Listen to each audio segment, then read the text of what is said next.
D'accord, mon nom c'est Daniel, vous avez mes coordonnées sur Moodle et je présente l'algorithme A étoile. Je donne d'abord l'intuition. Imaginez un problème peut-être très répandu aujourd'hui, vous avez un aspirateur sur la case A et il cherche sa base sur la case B. Ok, et il veut trouver le chemin le plus court vers B. Mais il n'a pas encore de visibilité totale sur la carte. Si on connaissait toutes les cases, il suffirait d'appliquer un algorithme qui calcule le chemin le plus court et c'est bon. Donc, lui, il veut, l'aspirateur, il a intérêt à explorer le minimum pour trouver le chemin le plus court. Par exemple, s'il commence à aller d'une manière aléatoire vers la gauche, vers cette case-là, il aurait exploré toutes ces cases-là sans rien gagner. Donc, qu'est-ce qu'il peut faire? Donc, il a un logiciel qui est capable de calculer le chemin le plus court entre n'importe quelle deux cases. D'accord? Je parle, si vous voulez, de la distance sur la base des connaissances qu'il a des autres cases. Tout au départ, je considère que le robot, il connaît rien. Il connaît juste qu'il est ici à la case, vous voyez, la sixième case de gauche à droite et la cinquième du haut vers le bas. Il sait que sa base est là, qu'il y a des cases partout, mais il ne connaît pas le statut de chaque case. Donc il n'a pas de vue d'ensemble sur les obstacles. Ici, on peut avoir un canapé en noir, le canapé noir, et il peut bouger chaque jour. D'accord? Donc on ne sait pas. Donc du coup, par exemple, il pourrait même se balader de manière aléatoire. Comme ça, il découvre beaucoup de cases. Et s'il se balade pendant une demi-heure de manière aléatoire, il connaît toute la carte. Et là, il trouve la solution. Si vous voulez juste un tout petit peu d'histoire, donc il a été inventé vers les années 1960 par des chercheurs qui travaillaient sur un robot générique capable de raisonner sur ses actions. Donc, le robot disposait d'une petite liste d'actions disponibles. Il pouvait se déplacer d'un lieu à l'autre. Il pouvait allumer des lampes, ouvrir et fermer des portes. Donc, c'est pas que pour trouver le chemin le plus court dans un labyrinthe. C'est un algorithme très très générique qui peut être utilisé même pour faire des actions plus complexes. Donc ici, vous voyez, il pouvait monter, pousser des objets. Ça, c'est des actions. Même ce que j'ai présenté moi tout à l'heure pour l'aspirateur, c'était qu'un exemple. Pour avoir une vague idée à quoi ça ressemble les concepteurs, vous avez ce slide. Donc, je reviens sur ce chemin-là. Donc, l'aspirateur, n'hésitez pas à m'interrompre. Il peut calculer la distance entre n'importe quelle deux cases. Ça coûte rien. Ok. C'est quoi pour moi la distance dans ce contexte-là? Pour simplifier, c'est la distance à vol d'oiseau. Ça veut dire, il connaît qu'il est là. Il connaît que la base c'est là.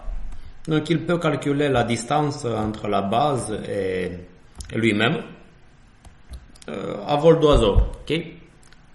Il peut calculer cette distance, ça coûte rien. Qu'est-ce que ça coûte? Ce qui le coûte, c'est d'interroger le statut d'une case. Disons qu'il a un capteur mobile qui lui permet, il est là, il sait qu'il a le droit d'être là parce qu'il est là, mais il doit regarder, un peu comme une personne humaine, il peut regarder cette case-là à gauche, il peut regarder ces cases-là et ces cases-là. Donc, il peut regarder dans son voisinage immédiat. Un peu comme une personne qui essaye de grimper le sommet d'une montagne. La personne en question, elle voit peut-être sa destination. On peut voir de loin le Mont Blanc. Et on voit aussi notre voisinage immédiat. Mais on ne connaît pas si bien que ça les positions intermédiaires. D'accord? Donc, chaque interrogation d'une case coûte une unité d'énergie.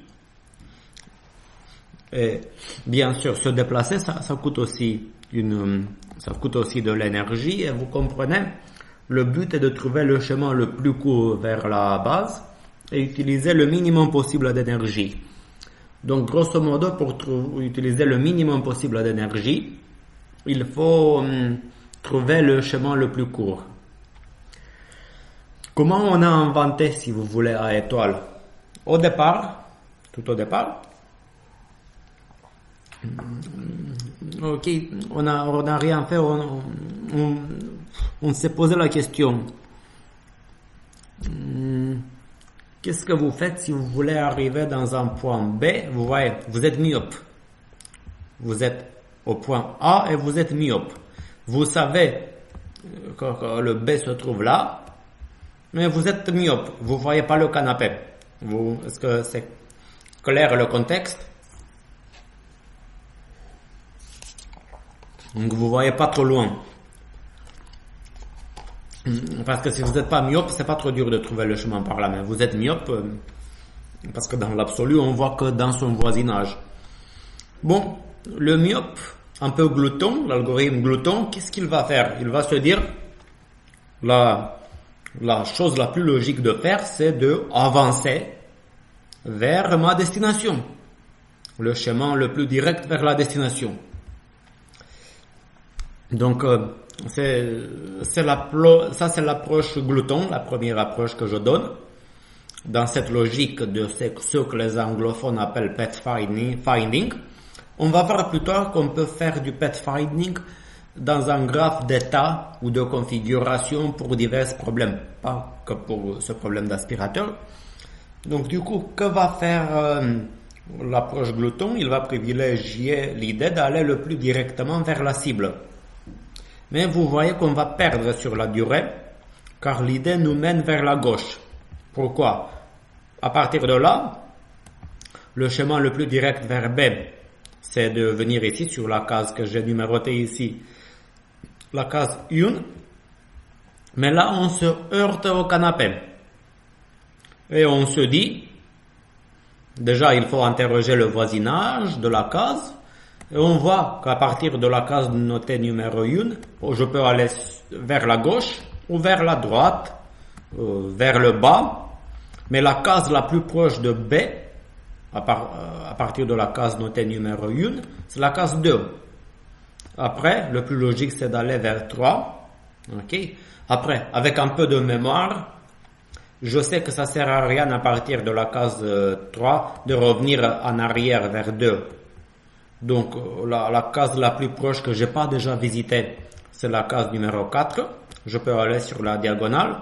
Après, c'est la case 5. Et vous comprenez qu'on est obligé de faire le tour du canapé.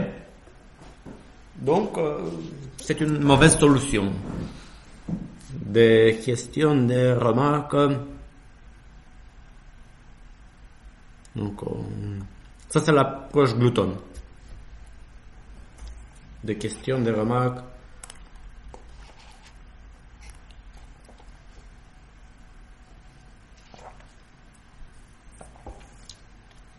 C'est bon? Ok. Une autre approche, c'est de faire un parcours en largeur ou d'appliquer un algo très connu pour calculer le chemin le plus court qui s'appelle Dijkstra. Il y a beaucoup de relations entre les deux. Donc, c'est très très similaire. En fait, Dijkstra, ça peut être vu comme un parcours en largeur un peu modifié.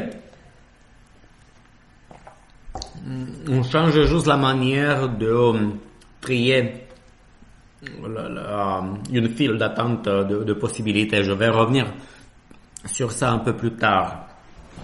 Mais si on applique Dijkstra, que va faire Dijkstra dans son évaluation? Là, les chiffres que je présente, c'est pas on se déplace pas. Comment il va évaluer la carte? C'est ça qui m'intéresse. Comment il va évaluer les possibilités et combien de cases il sera nécessaire d'interroger pour trouver le chemin le plus court. Donc, si vous voulez, on se déplace pas pour l'instant, mais on fait que le calcul du chemin le plus court. Donc d'abord, l'algo de Dijkstra, il va interroger le voisinage. Donc c'est que le nombre de cases que j'interroge qui m'intéresse. Je me déplace pas. Je fais que le calcul. Donc comme je l'ai dit tout à l'heure, ça me coûte une unité d'énergie de faire l'évaluation d'une case. L'algo de Dijkstra, par sa nature, et le parcours en largeur aussi, il va évaluer d'abord son voisinage immédiat. Des questions, des remarques?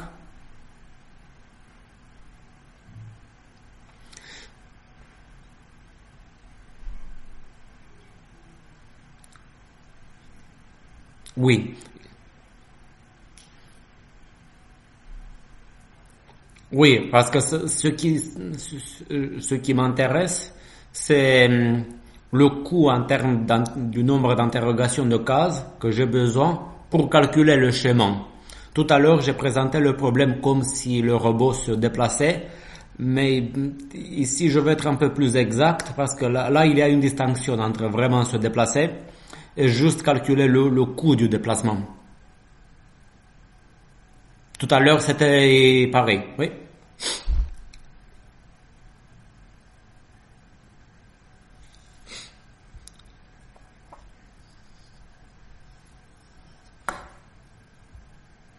En fait, oui, je comprends.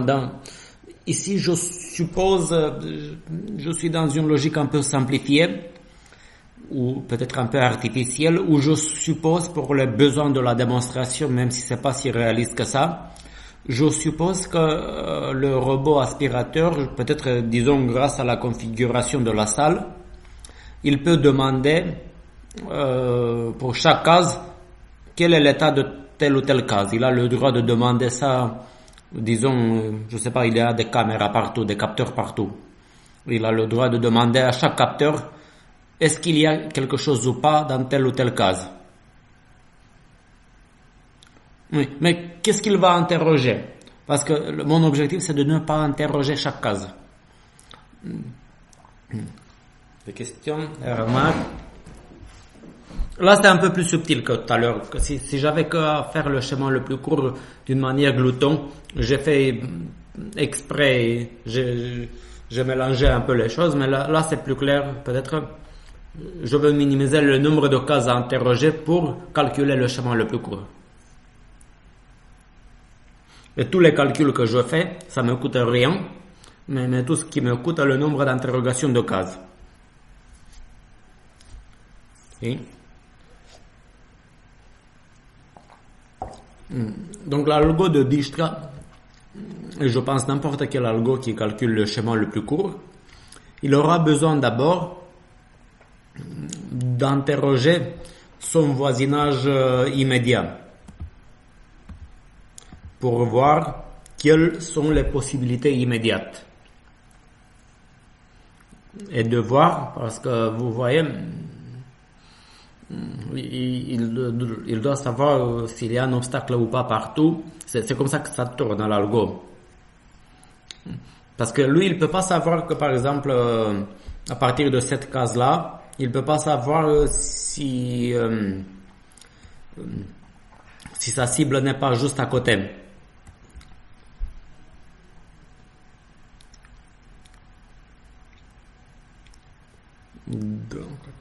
Donc, du coup, il va payer déjà un coût de 5 pour interroger son voisinage, d'accord?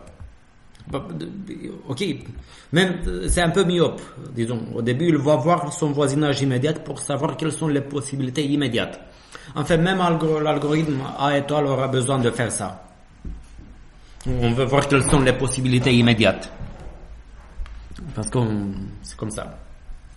Mais parmi toutes ces possibilités, les choses vont se compliquer à l'étape d'après.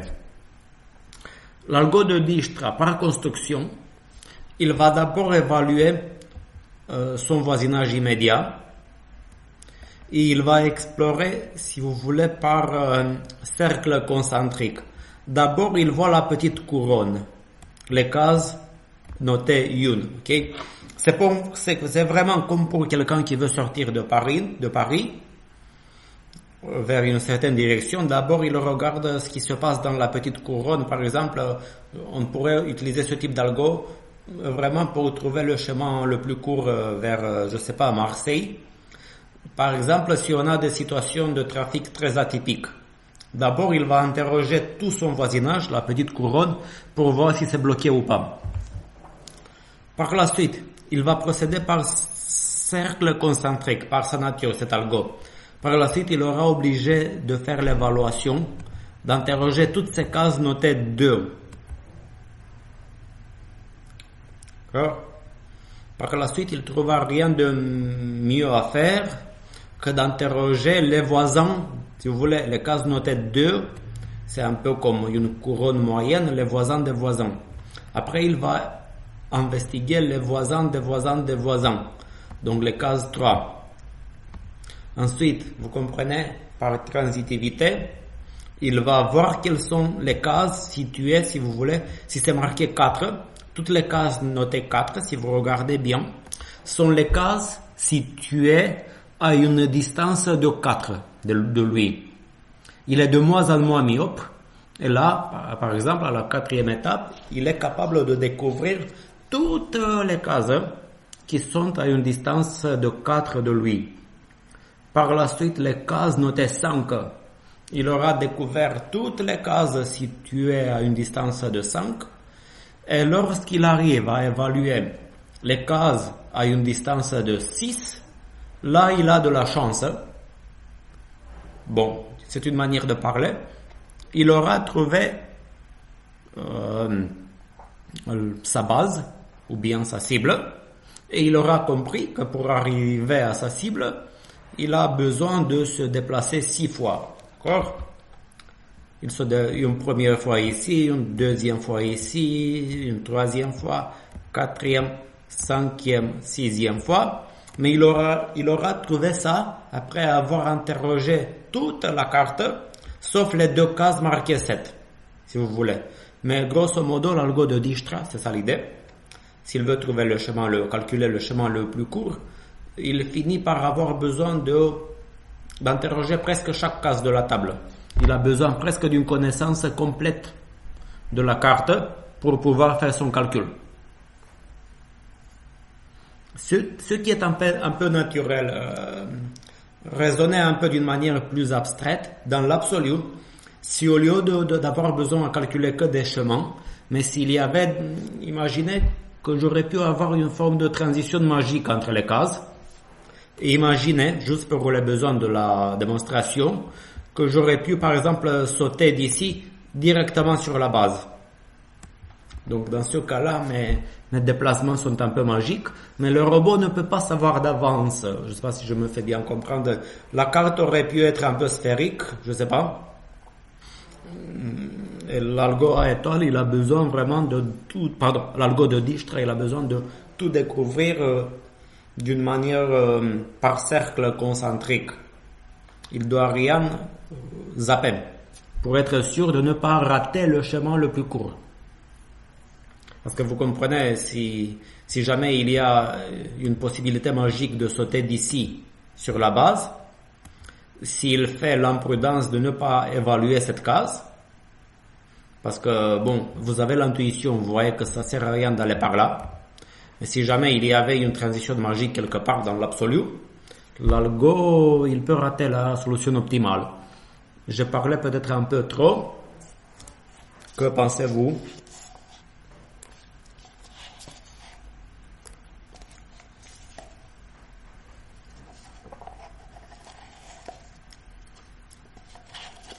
Oui.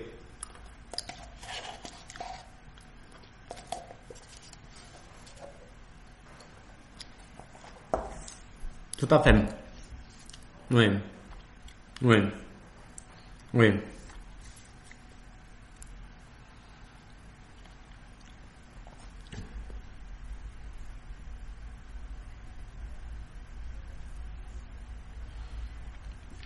Oui. Oui. Oui, le glouton, il a ses avantages, mais il aura pas le problème avec le glouton, c'est qu'il n'est pas sûr de trouver la solution optimale. C'est ça ce que je voulais juste montrer tout à l'heure avec le glouton, il ne trouve pas la solution optimale. Il n'est pas complet et optimal.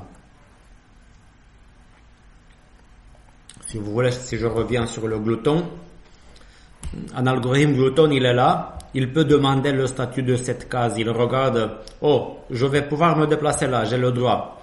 À partir de là, au lieu de tout interroger, il regarde juste s'il peut se déplacer sur cette case, il voit qu'il peut pas se déplacer ici, vous comprenez?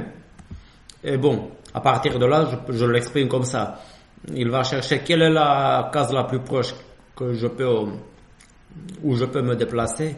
Ici, il peut pas, ici, il peut pas, il choisit celle-là, vous comprenez? Et il finit par trouver ce chemin-là. Donc, avec le glouton, je voulais juste vous dire qu'il n'y a pas de certitude à trouver le chemin optimal, même si ça coûte moins cher.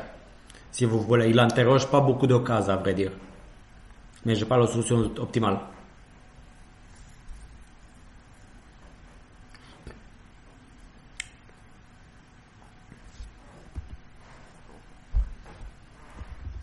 Oui.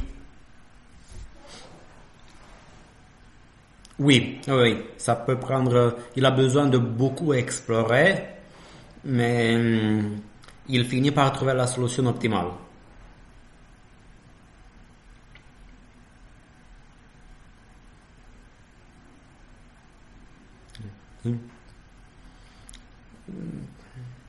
Sauf qu'il faut réfléchir en termes du nombre de cases qu'on interroge.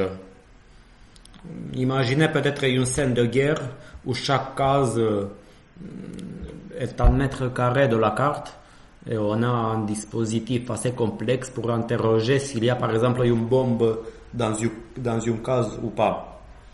L'algo de Dijkstra, il va finir par nous solliciter, presque toutes les cases de cette carte pour pouvoir calculer son chemin.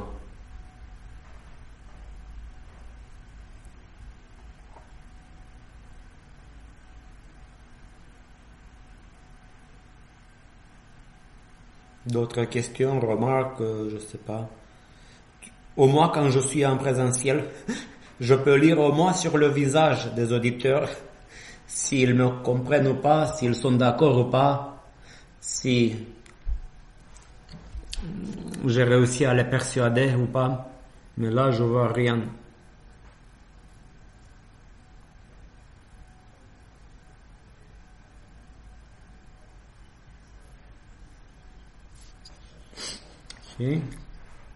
C'est bon. Après, là je passe à A étoile.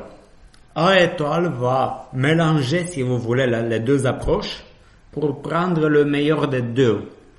Il va pas interroger autant de cases que Dijkstra. Il va interroger peut-être plus de cases que l'approche glouton, mais on aura la solution optimale. C'est ça l'objectif, c'est un mix des deux. Et j'essaie de présenter maintenant l'algo, comment ça va faire un mix des deux. Donc, vous voyez, je vais vif dans le sujet, sans présenter la théorie. Je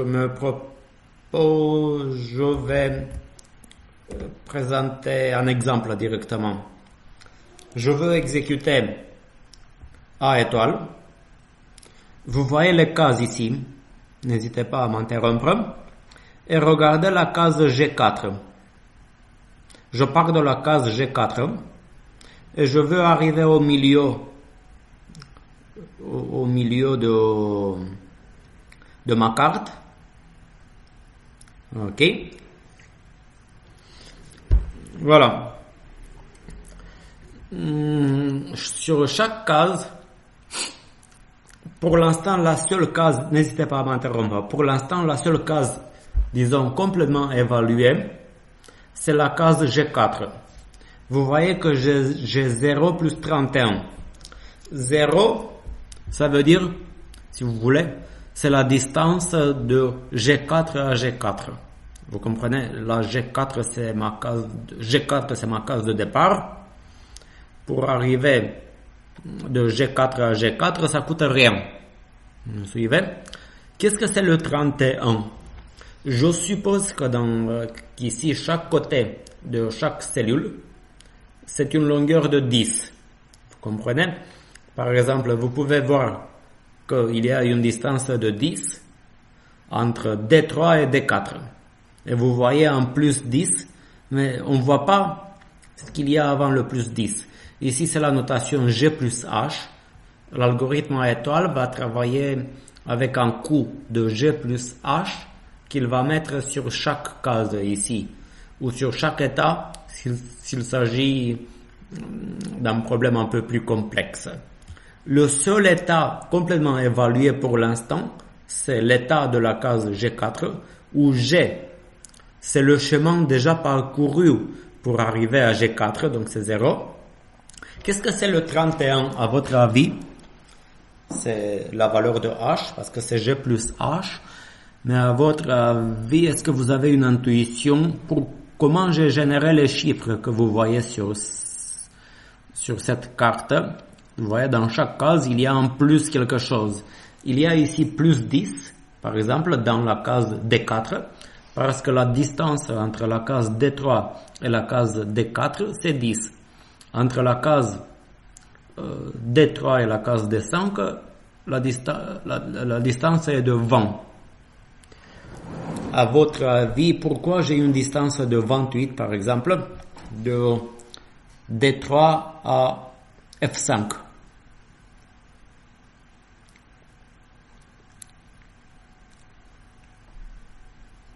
Est-ce que vous savez c'est combien racine carrée de 2? C'est... Oui?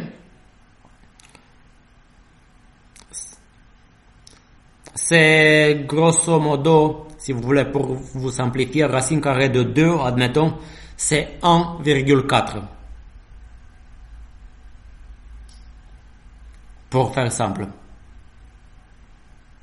C'est en fait, c'est 1,4142 et une infinité de chiffres. C'est correct.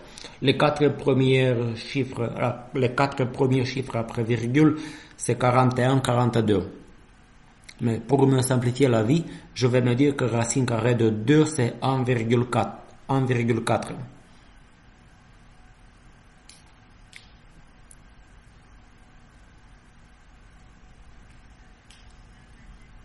Oui, c'est la diagonale. Oui, parce que si je veux calculer la distance, par exemple, entre D3 et E4, sur la diagonale, je paye pas 10. 10, c'est le côté. Sur la diagonale, je paye 10 fois 1,4, ça veut dire 14. C'est la distance, 14, c'est la distance d'une diagonale, d'un mouvement en diagonale. Donc du coup, la distance de D3 à F5, c'est 14 fois 2. 2 diagonales. Oui, et j'ai calculé pour vous toutes les distances grâce au théorème de Pythagore. Par exemple, la distance entre D3 et F4, qu'est-ce que j'ai? J'ai un côté de 10, un côté de 20. Mais bon, si vous faites le calcul, c'est pas tout à fait une diagonale parfaite, mais si vous faites le calcul, si j'ai un triangle, je peux utiliser Pythagore.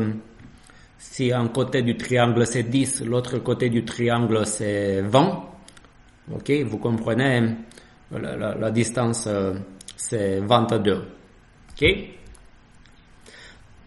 Donc je suppose que le robot a le pouvoir de calculer ces distances, c'est des distances à vol d'oiseau entre les cases.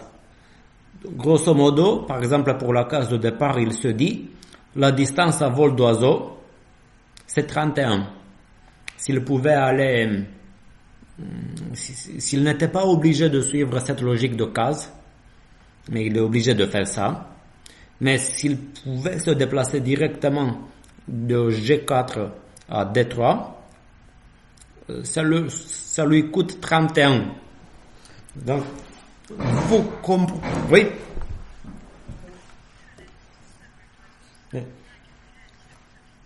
Oui, euclidienne. Oui. Comme s'il n'y avait pas d'obstacle. Et comme s'il pouvait se déplacer dans n'importe quelle direction. S'il n'y avait aucune restriction sur ces déplacements. Allô?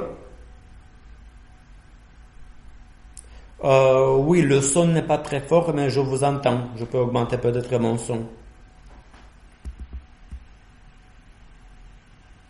Oui, dis-moi.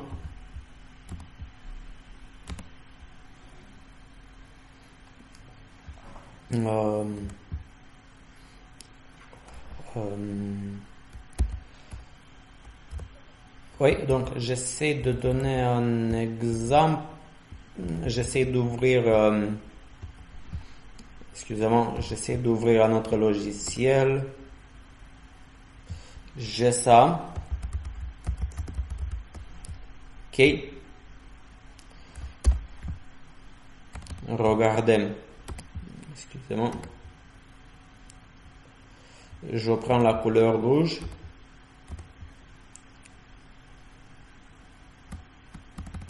Est-ce que vous voyez?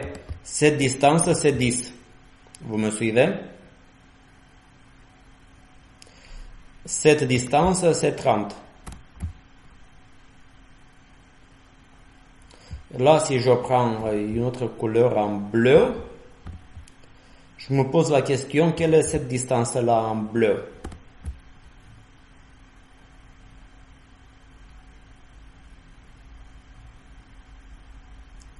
Oui, donc là, je peux faire vite fait le calcul avec un autre logiciel à côté. Qu'est-ce que j'ai?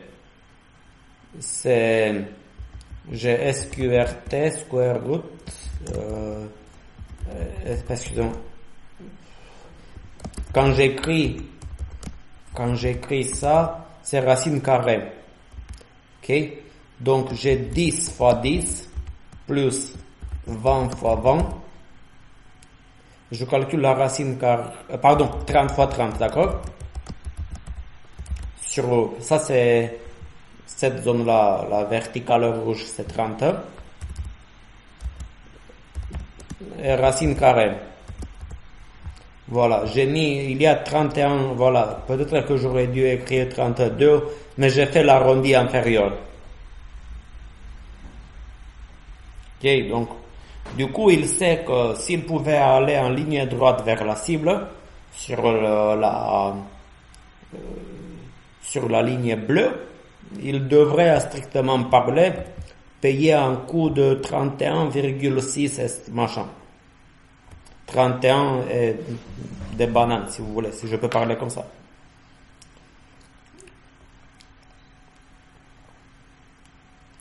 Okay. Est-ce que vous voyez? Ça, c'est une sous-estimation du coût réel. Parce que ça, il peut payer ça uniquement dans ses rêves les plus fous, s'il n'y avait pas d'obstacle, et s'il pouvait aller en diagonale, mais les mouvements autorisés, même s'il n'y avait pas d'obstacle, je vais mettre du noir, s'il n'y avait pas d'obstacle, mon robot, il peut pas aller sur ce type de diagonale, si vous voulez. D'ici, par exemple, s'il est là, il peut aller là, et après il peut aller comme ça. Vous comprenez, s'il n'y avait pas d'obstacle. Ok? Il peut pas faire ce type de diagonale, parce qu'il doit décider à partir de là, je vais dans quelle case. Ok? Des questions, des remarques?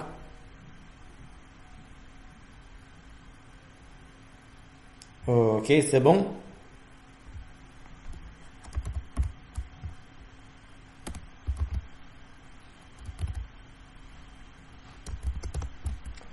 Je reviens sur le logiciel. Quelle est la logique de A étoile?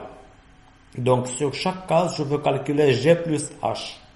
Or, comment il va faire? Ça, c'est la case de départ. Voilà. Si je suis sur la case de départ, qu'est-ce que j'ai fait ici? Pour ma case de départ, l'évaluation de la fonction g plus h, c'est g plus 31. Et là, je fais l'évaluation un peu comme Dijkstra. Je fais l'évaluation de chaque case voisine. Est-ce que, à votre avis, c'est quoi 10 plus 22 pour la case F4?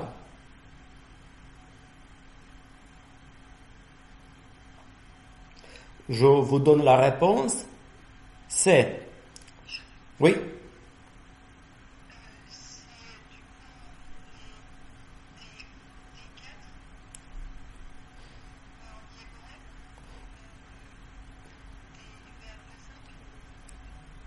Euh, 10 plus 22 pour la case F4. Donc, il y a G plus H. Donc, vous voyez, le truc avant le plus, c'est G. Le truc avec le plus, on l'appelle H. Donc, déjà, pourquoi c'est G égale 10 pour la case F4? Pour décomposer le problème d'abord.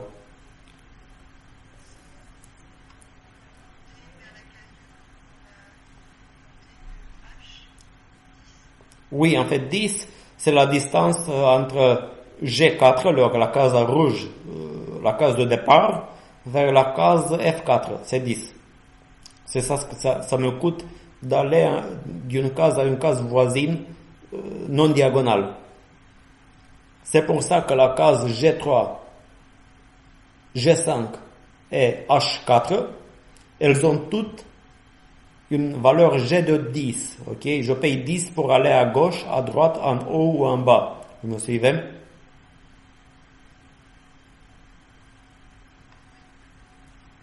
Oui, et pour aller en diagonale, c'est 14, parce que c'est 10 fois racine de 2. Et, oui, c'est ça. Aller en haut, en bas, en gauche ou à droite, ça me coûte 10. Et aller en diagonale, ça me coûte 14, pour faire simple. Donc là, pour toutes ces 9 cases en bas à droite de ma carte, je connais l'évaluation de G plus H. Le H, on l'a discuté tout à l'heure, d'accord? Donc, F5, pourquoi j'ai 28?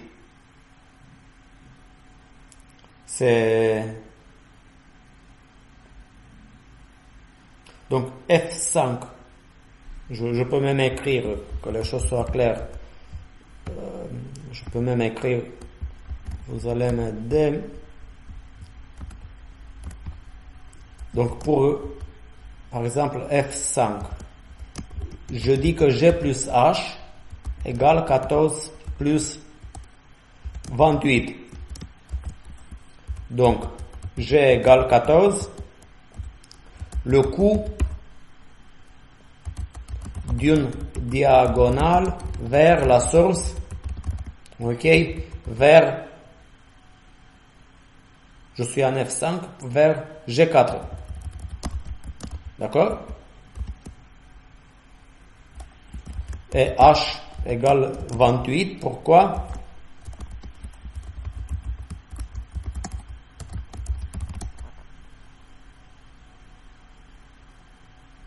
Oui, le coût de, si vous voulez, deux mouvements en diagonale vers la cible, oui, vers la cible D3.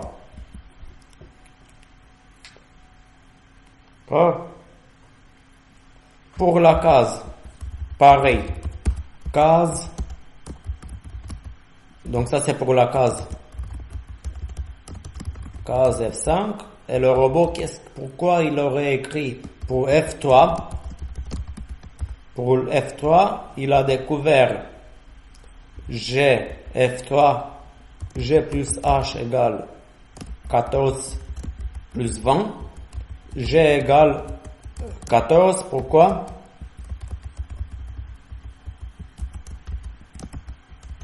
Ça?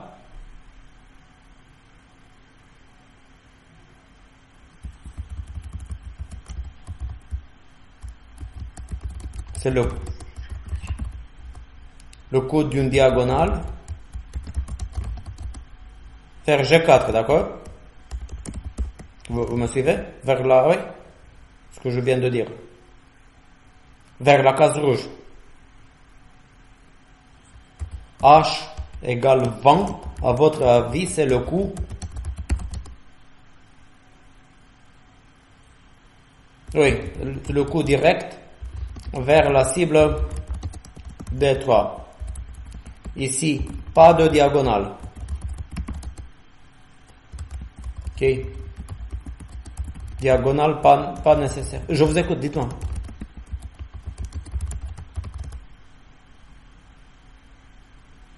Pardon?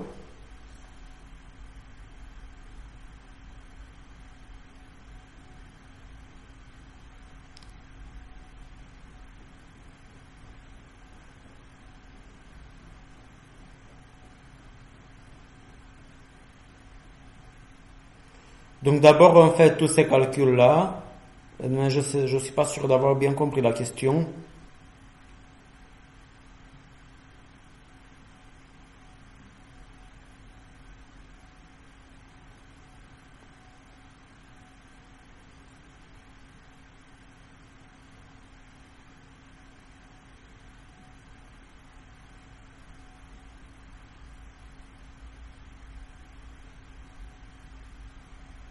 Oui.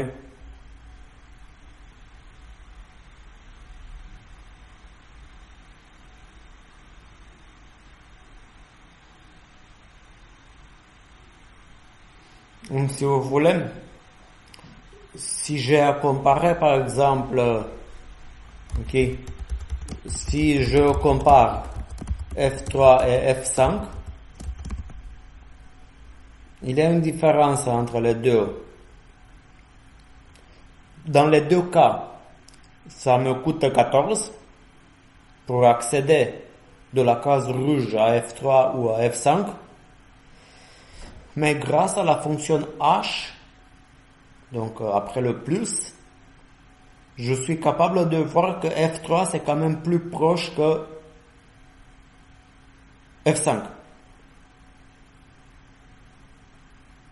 de ma cible.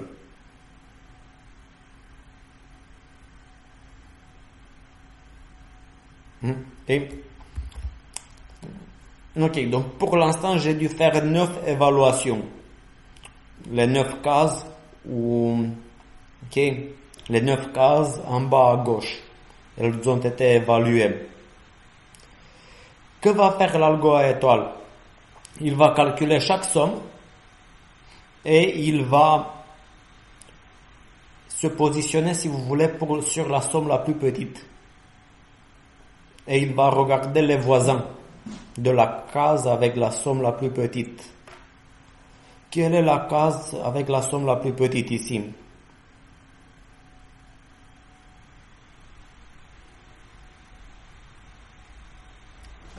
Parmi les cases évaluées. F4. Donc il va se dire, peut-être que le schéma optimal, le plus probable, c'est qu'il va passer par F4. Et là, il demande une évaluation de tous les voisins de F4 dans le rêve, si vous voulez, dans le but, parce que c'est pas un rêve, c'est un algo qui trouve la solution optimale, dans le but d'espérer trouver le chemin optimal.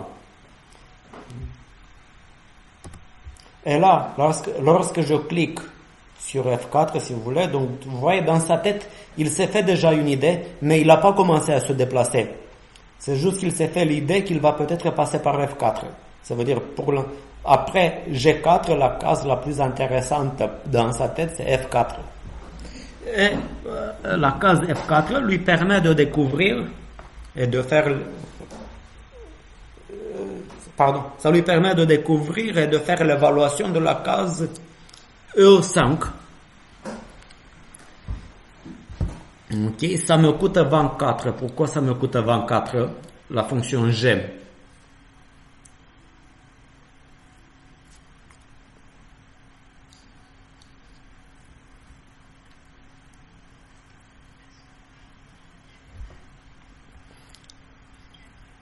Oui, 10. Oui, je vous écoute.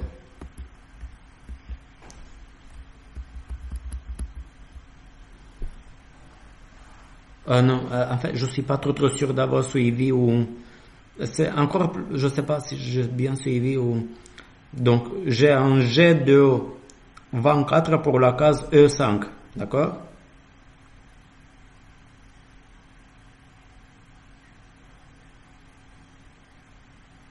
Non, de oui en fait, ouais,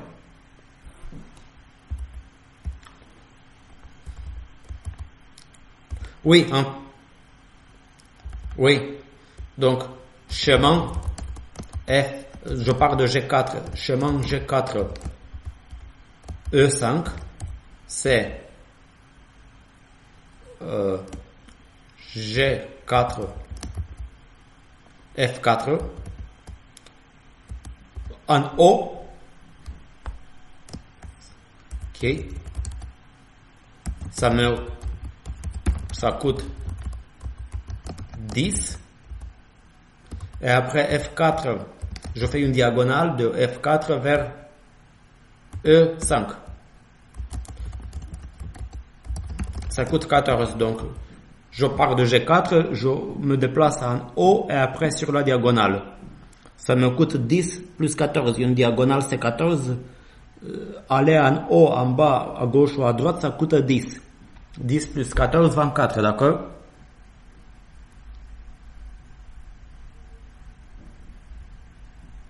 Ok, et le 22, il était déjà calculé.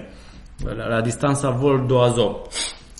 Donc à partir de cette configuration, l'algo à étoile, il connaît 10 cases. Si vous voulez, il a demandé l'évaluation de 10 cases. C'est toutes les cases où les deux valeurs de G et de H sont affichées. Là, quelle est la case avec la valeur la plus petite?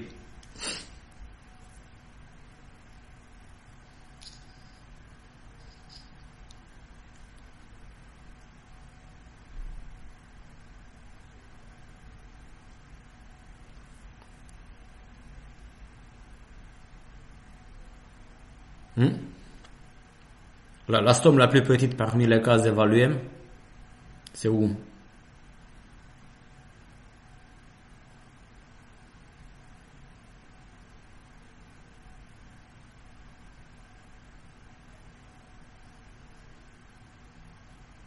Oui, mais pour E5, en fait, j'ai 46, il me semble, la somme. Et pour la case F3, oui, donc je prends, malheureusement, il n'est pas parfait à étoile. Il va prendre la valeur la plus petite. Donc c'est F3.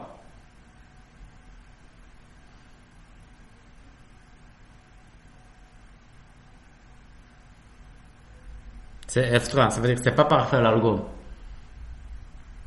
C'est même pas possible de trouver vraiment. Apparemment, vu comme ça, la case E5 avec un coût de 46, elle apparaît pas si géniale que ça. Mais c'est beaucoup mieux que Dijkstra, vous allez voir.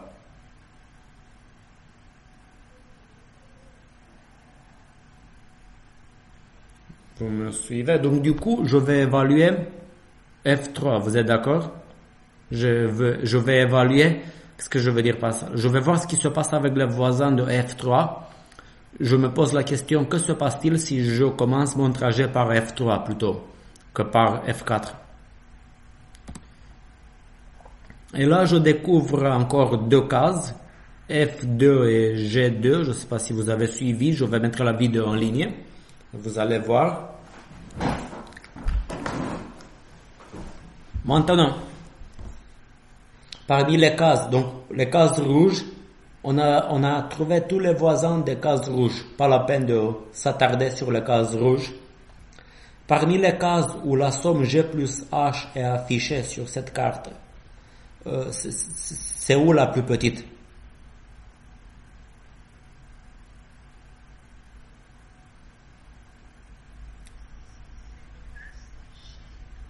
Oui, oui.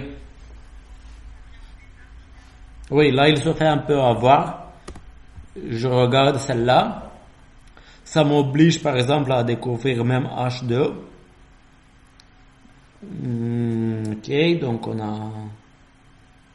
a fait ça. Mais là, l'étape suivante, là, où est la plus petite valeur G plus H parmi les cases que vous voyez?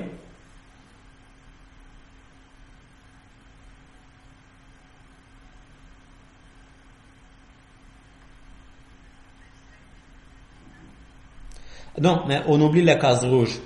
Ça veut dire si les cases sont rouges ont déjà été évaluées, on a vu tous leurs voisins.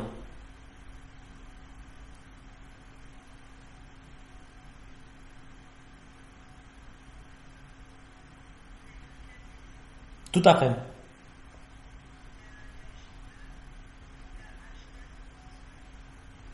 Oui. Non, c'est F2 et E5, je pense, non?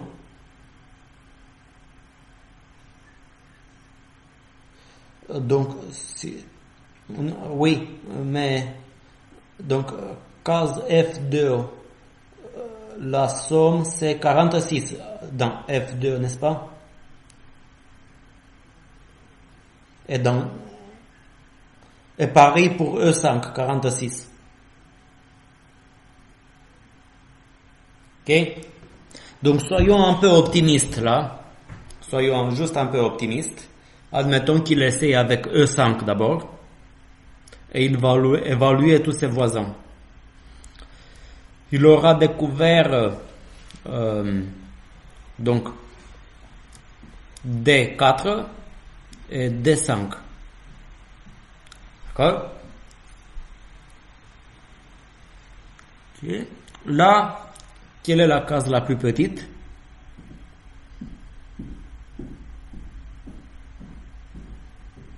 Je pense que c'est F2 quand même. 46. Ok? Ok. Et là, si on regarde la case la plus petite maintenant, c'est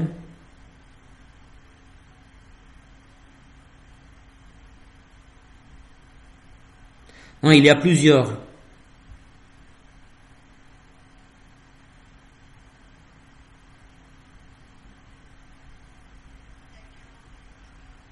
Ah oui, mais à culpa, j'ai pas vu, excusez-moi, j'ai pas vu tout à l'heure F5. F5 c'est 42. Donc de toute façon, j'aurais dû évaluer ça avant, mais de toute façon ça apporte rien. Et aussi G5, je suis à 46 aussi. Disons, l'âge, la plus petite valeur, je pense que c'est 46, G5. Mais ça me rapporte rien en tout cas. Et là, si je me trompe pas, la 48, là, je pense que la seule case avec une somme calculée inférieure à 50, c'est D4. Et là, j'évalue D4. Et en ce moment, j'ai trouvé 48 plus 0. Donc, c'est la case cible D3. La fonction H vaut 0 sur la case cible. La fonction G, elle vaut 48. Et à partir de là, cet algo, il nous donne la certitude que c'est la solution optimale.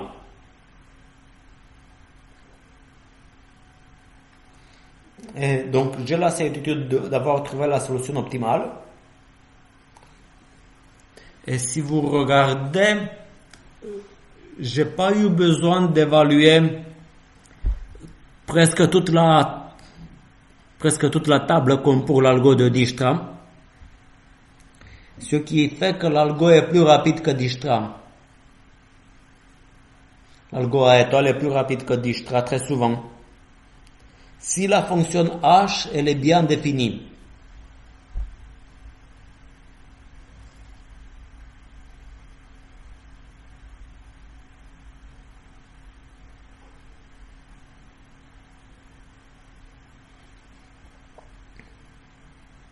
Donc si vous voulez... Pardon?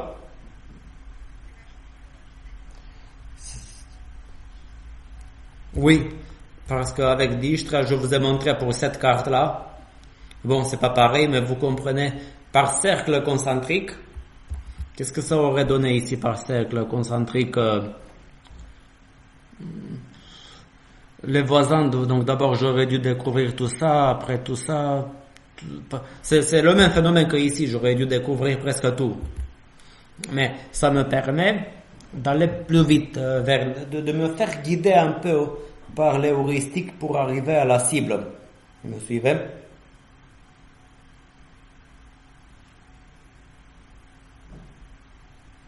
Si vous voulez, je saute un peu beaucoup de diapos, je vais sauter à la fin des diapos pour expliquer le phénomène de manière très intuitive. Quelle est l'évolution intuitive des états, si vous voulez, des cases pour mon problème, découvert par Dijkstra? Si je veux arriver ici, désolé pour l'anglicisme, goal, ça veut dire cible, et je démarre d'ici, il va faire tous ces cercles-là, mais vous comprenez, dans cette évaluation, comment ils ont amélioré Dijkstra? Ils ont vu que si Dijkstra évalue les points selon ces cercles concentrés, qu'est-ce que vous voyez? C'est vraiment nul d'aller par là. Vous me suivez?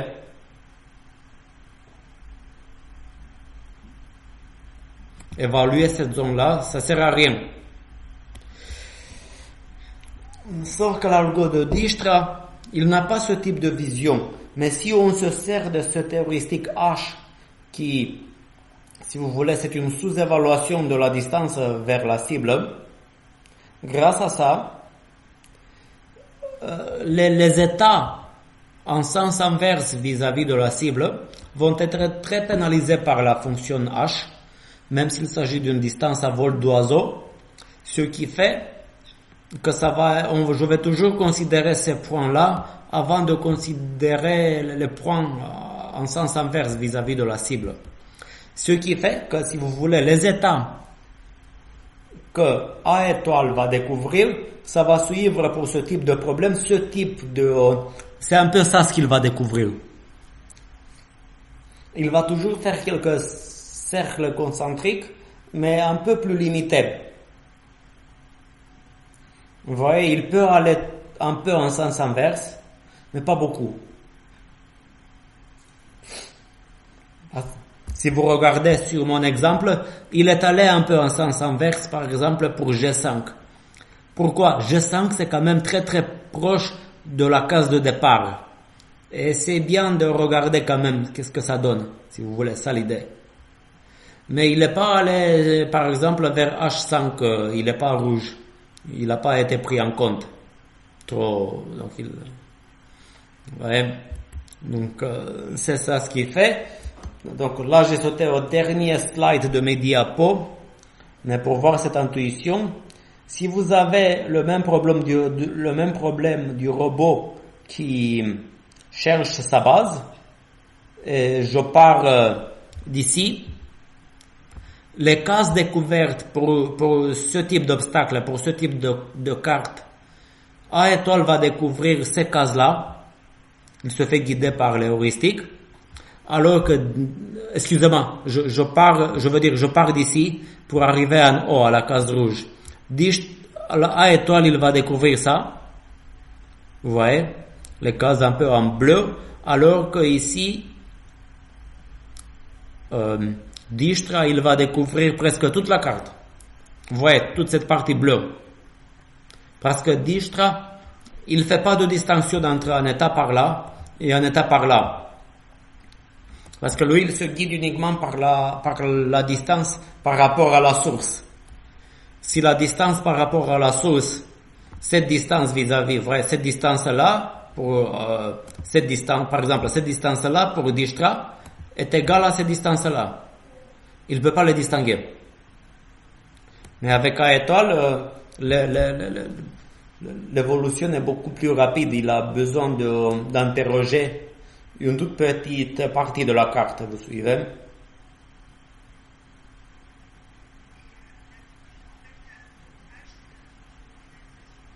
Oui, ça veut dire, je l'appelle plutôt fonction heuristique, c'est la fonction entre...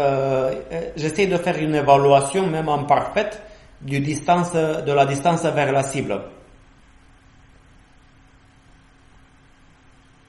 Donc si vous voulez, là, tout ce qui compte, c'est d'avoir... Vous avez compris tout la étoile comme ça en principe, même si je n'ai pas donné de pseudocode.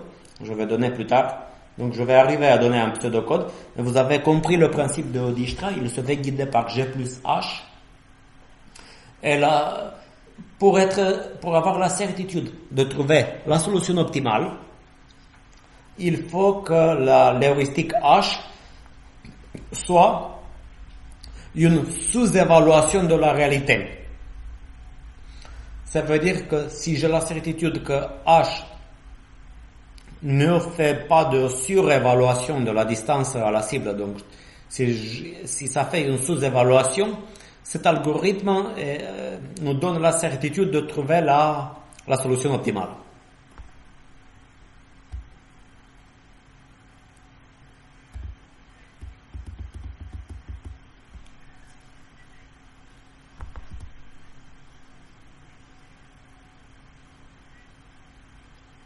Oui, c'est ça, c'est ça, oui. C'est ça ce que je veux aborder un peu plus par la suite, oui, mais je vous écoute.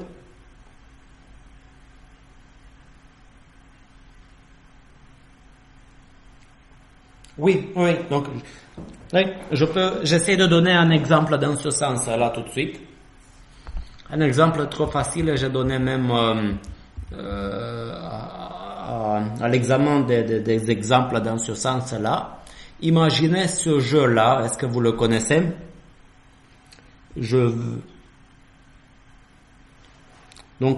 Ici, je veux arriver dans cet état-là, d'accord? Et je pars de cet état-là, qu'est-ce que je peux faire? Je peux bouger ce 6 à gauche, le 9 vers le bas ou le 15 vers le haut, pour le mettre dans la case vide, vous comprenez? Ok. Et là, vous allez comprendre peut-être d'une manière plus claire pourquoi j'ai utilisé cette notion où le coût, c'est une interrogation d'une case. Comment on va modéliser ce jeu-là? Même ici, c'est pas strictement parlé un problème de plus court chemin. Parce que comment ça marche? Si j'ai ce jeu dans le cas 3x3, disons que ça c'est un peu ma case de départ. Qu'est-ce que je peux faire ici? Je peux bouger le 2 vers le bas et j'arrive ici. Je peux bouger le 4 à gauche et j'arrive ici. Je peux bouger le 6 vers le haut et j'arrive ici. Ou je peux bouger le 8 vers la droite et j'arrive ici. Vous me suivez? Donc, après, par exemple, vous prenez cet état, je l'appelle un état. À droite, qu'est-ce que je peux faire ici? Je peux faire descendre 1 ou faire monter 7. Donc, j'ai deux cases comme ça. J'ai deux états, deux successeurs, si vous voulez. Et vous imaginez que grâce à ce jeu, on peut générer une sorte d'arbre de décision qui est vraiment colossal comme taille, comme dimension, d'accord? Regardez déjà rien que ce que vous voyez ici. Et comment je peux espérer résoudre le problème?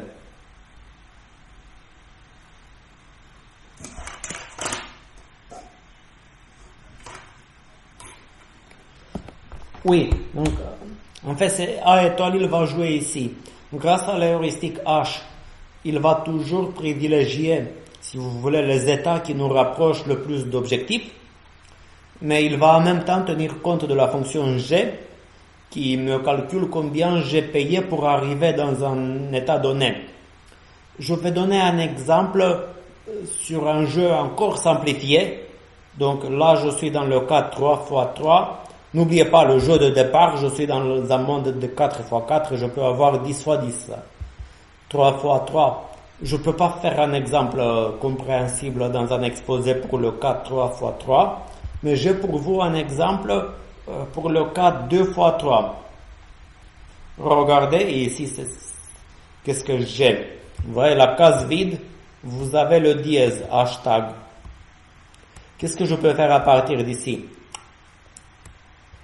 À gauche, j'ai bougé le 4.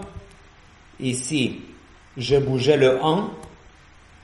Ici, j'ai bougé le 5, d'accord? Je pense que cet arbre-là, il est facile à vérifier à l'échelle humaine. Est-ce que je peux faire une pause de 30 secondes. Dites-moi si vous voyez quelque chose ou quelque chose m'a échappé. Ici, je crois pas. Mais dites-moi, est-ce que vous avez bien capté l'idée? Donc, vous comprenez la solution, une solution. Je pense que c'est la solution optimale, c'est d'aller à gauche, ici. Et après, on fait ça. Et on arrive à la cible. Okay? Donc ici, je vous ai montré le chemin optimal, c'est celui qui passe par la gauche. Vous pouvez vérifier peut-être. Mais comment faire en sorte... Oui? Oui.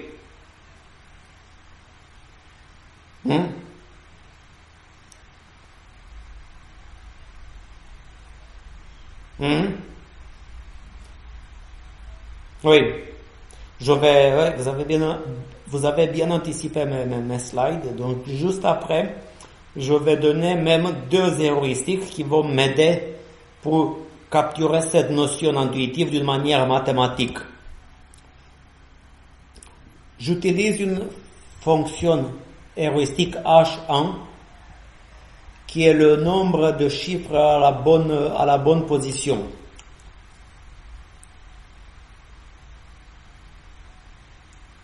Ok. Pardon, vous avez bien lu, pas à la bonne position, le nombre de chiffres mal placés. Excusez-moi. Donc, le nombre de chiffres mal placés à la racine, au départ, mon G est 0. H, pourquoi j'ai 4 ici? Pourquoi? Parce que mon état final c'est celui-là, et il est ici. Les chiffres 1, 2, 3, 4 sont mal placés. Dans cet état-là, vous me suivez? J'ai H égale 4.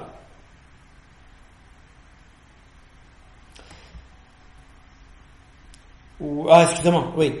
Le 5, il n'est pas... pardon. 1, 2, 3. Non, excusez-moi, mea culpa. H égale 3 ici. 3, il est bien placé. Et 5... non, c'est correct. La cible, c'est, je reviens en arrière, la cible, c'est ça. 1, 2, 3, 4, 5. Donc ici, oui, c'est que 3 qui est bien placé. Le 5, il n'est pas bien placé. 1, 2, 4 n'est pas bien placé, donc H égale 4. Et ici, je regarde les 3 états que je vais découvrir. C'est un peu comme, vous vous rappelez, dans le jeu du labyrinthe, je cliquais sur une case, elle est rouge, et je découvre ses voisins. Que se passe-t-il à droite? J'ai H égale 4 parce que c'est pareil. C'est que le... Qu'est-ce que j'ai ici? Oui. Et pourquoi j'ai F égale G plus H? Parce que F, ça me coûte pour arriver d'ici, ici. J'ai bougé un seul chiffre, d'accord? Suivez, c'est bon?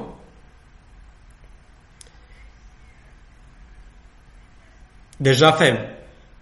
Plus ce que j'anticipe. C'est un peu ça. Pareil ici, pour arriver ici, je paye en déplacement. Et j'utilise comme heuristique le nombre de chiffres pas à la bonne position. Et c'est une heuristique admissible, vous voyez, le nombre de chiffres pas à la bonne position. C'est sûr que je dois les bouger. Ici, qu'est-ce que me donne au milieu? H égale 4, parce que c'est toujours 3 qui est bien placé, c'est tout. Et F égale 1 plus 1 égale 5. Ok. Et à gauche, pareil. Ok, d'accord. Donc, malheureusement, pour l'instant, je peux pas distinguer ces trois états-là avec cette heuristique-là.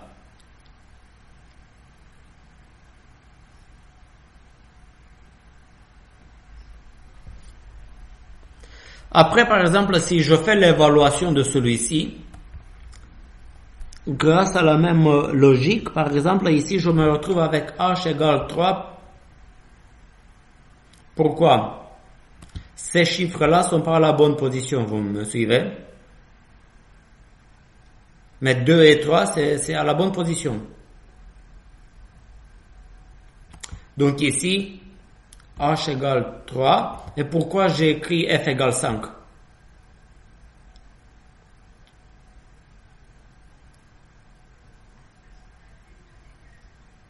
Oui. H plus V. Après, si je fais le même calcul ici, bon, vérifiez les calculs si vous voulez, n'hésitez pas à revenir sur la vidéo. Je fais h plus 2 égale f égale 7.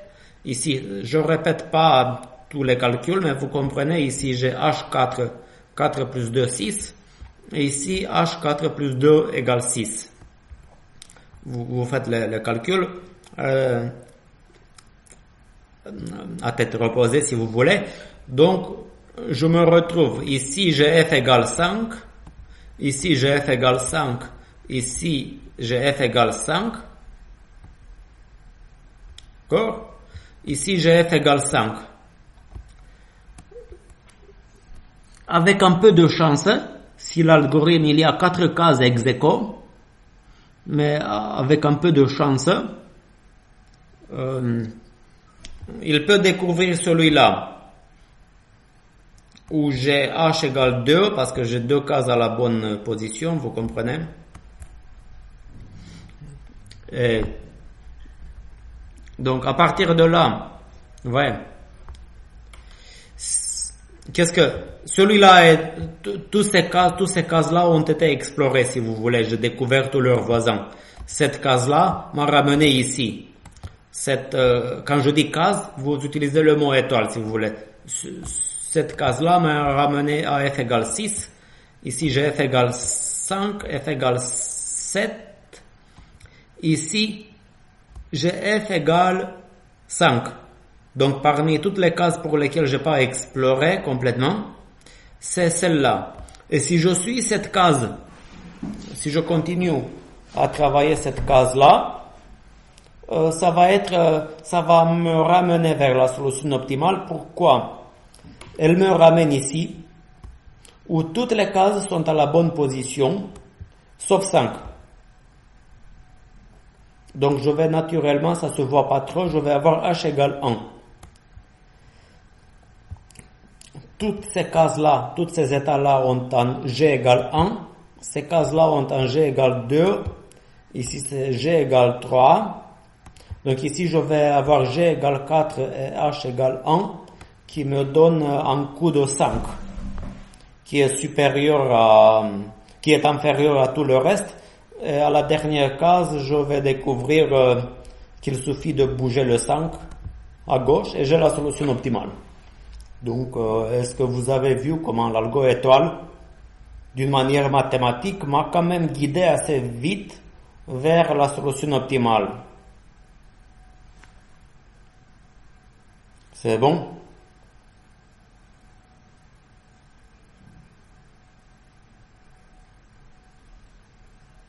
Oui. Oui. Donc, au lieu d'explorer, par exemple, il a exploré tous les voisins, si vous voulez, de l'état de départ, parce qu'au début, il sait presque rien quand même. Mais par la suite, il se laisse guider un peu par l'heuristique. Mais il a dû quand même explorer tout ça.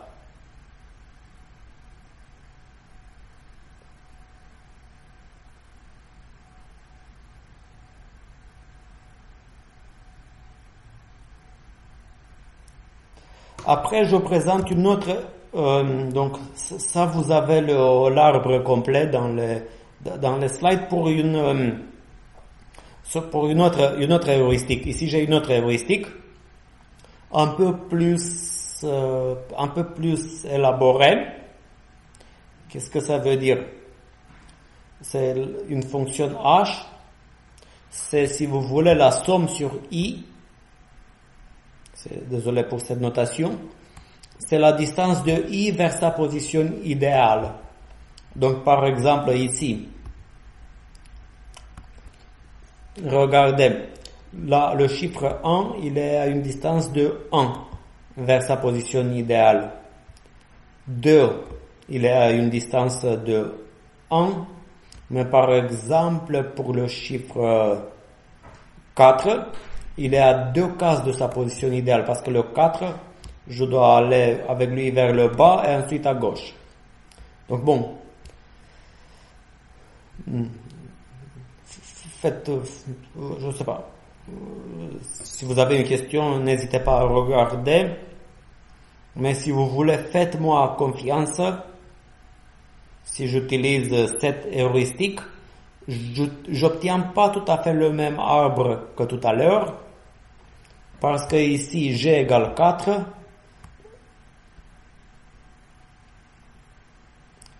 mais à culpa, ici c'est h égale 4, je veux dire.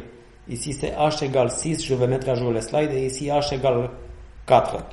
Ce qui fait que le f pour les trois voisins, donc regardez que cette zone mise en relief ne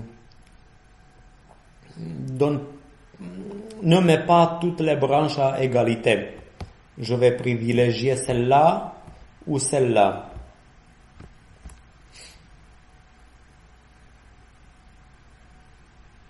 Bon, c'est une autre manière de calculer l'heuristique, mais si vous regardez jusqu'au bout, il va finir par trouver cette solution peut-être un peu plus vite qu'avec l'autre heuristique, légèrement plus vite peut-être.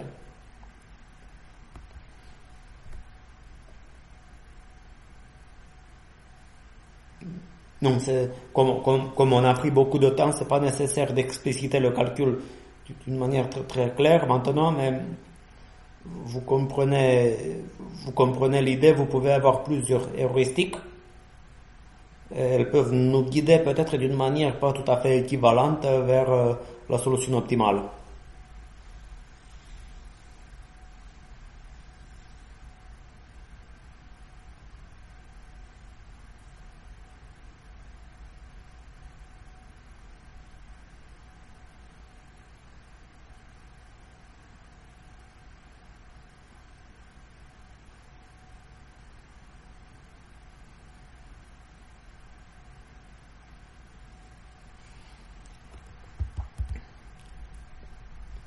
Ok.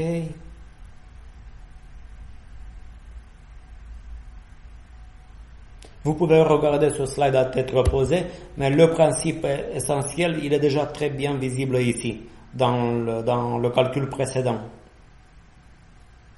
C'est pareil, vous comprenez que bon, c'est comme ça qu'on résout ce type de problème le plus facilement.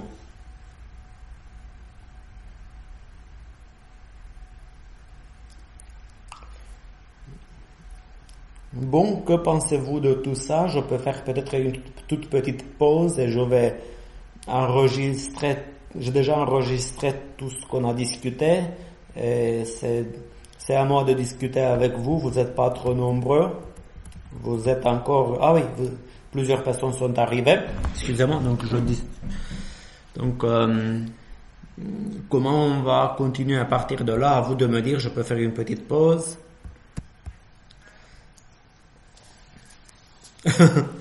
Bonne question si on trouve le H pertinent. Par exemple, pour le problème du GPS, je pense, parce qu'on peut réfléchir là pour la toute première fois. Vous voyez, donc ce que je viens de dire H, on l'appelle un H admissible s'il fait seulement une sous-évaluation de la distance finale. Donc si votre GPS utilise un algo à base de A étoile, vous voyez, comme idée, pas A étoile à strictement parler, c'est très crédible. Que pensez-vous d'une notion qu'on a déjà évoquée, la distance à vol d'oiseau? Par exemple, je veux arriver à Nice et je suis à Clermont-Ferrand.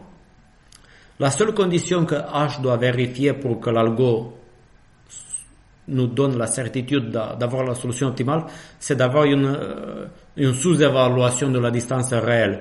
Donc si j'utilise la distance à vol d'oiseau, je suis sûr, l'algo il va jamais rater la solution optimale. Par contre, ce qui est le plus problématique, c'est d'avoir une heuristique, disons, de très bonne qualité. Donc une première étape, c'est qu'elle soit admissible. On ne va pas rater la solution optimale. Mais après, une fonction de bonne qualité, ça veut dire si elle arrive à approximer mieux la distance réelle, l'algo il va développer beaucoup moins de cases. Ça veut dire pour le GPS, si l'heuristique elle est très très bien conçue, elle va jamais, par exemple, pour aller de Paris à Cannes, donc, je pense, si j'utilise, à mon avis, si on utilise comme heuristique la distance à vol d'oiseau, c'est sûr que l'algo à étoile, il va jamais considérer l'idée de passer par Brest pour arriver à Nice.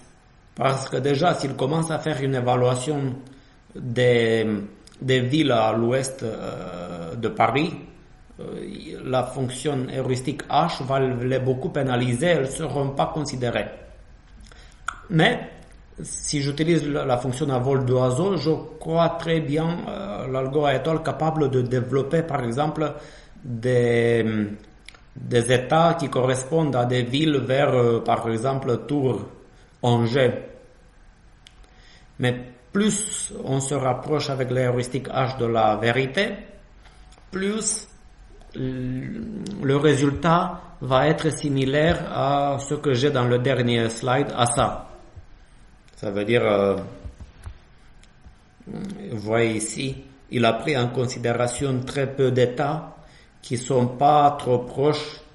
Donc, vous voyez, à gauche, il a considéré que des villes très proches de la solution optimale en jaune. Je ne sais pas si ça répond bien à la question, mais n'hésitez pas à rebondir.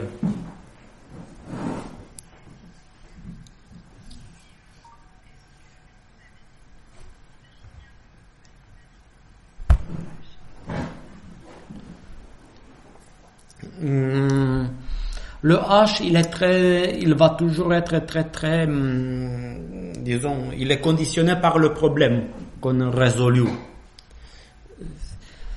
Donc, il n'y a pas de technique très générale pour définir le H parce qu'on le définit d'une certaine manière. Si je résous ce problème vraiment à strictement parler le chemin le plus court, on le définit d'une autre manière comme vous l'avez vu tout à l'heure. Si je résous ce type de problème, le H il est conditionné par l'application. Et je peux donner un autre exemple où on va le définir d'une autre manière. Je ne sais pas si vous connaissez ce problème parce que bon, j'ai pris les slides pas tout à fait dans l'ordre, mais là vous allez comprendre pourquoi c'est difficile de dégager des principes très généraux pour calculer une fonction H. Donc je me permets pour faire ce slide, après on va faire peut-être une pause. Je ne sais pas si vous connaissez le problème. On a les missionnaires et les cannibales. Donc on veut franchir une rivière, j'ai 3 missionnaires et 3 cannibales et je dois utiliser une barque qui peut transporter que 2 personnes. Si les missionnaires se trouvent en infériorité numérique stricte, ils risquent, pardonnez-moi l'expression, de se faire manger. Et si les cannibales se retrouvent en infériorité numérique, ils risquent de subir des prêches désagréables. Est-ce que je peux traverser la rivière sans avoir ce type de problème? Je vous montre maintenant la solution optimale. Regardez là, peut-être c'est plus clair. Vous avez des gars en rouge, vous voyez les mecs en bleu, vous voyez, et les mecs en orange. Je ne sais pas si vous me suivez ici. Je m'explique encore, vous comprenez ce que je veux dire? Donc, ça c'est mon état de départ. Tout le monde à gauche, si vous voulez. Après, j'envoie ces deux gars-là de l'autre côté de la rivière. D'accord? Personne ne se fait manger. Il y a égalité partout.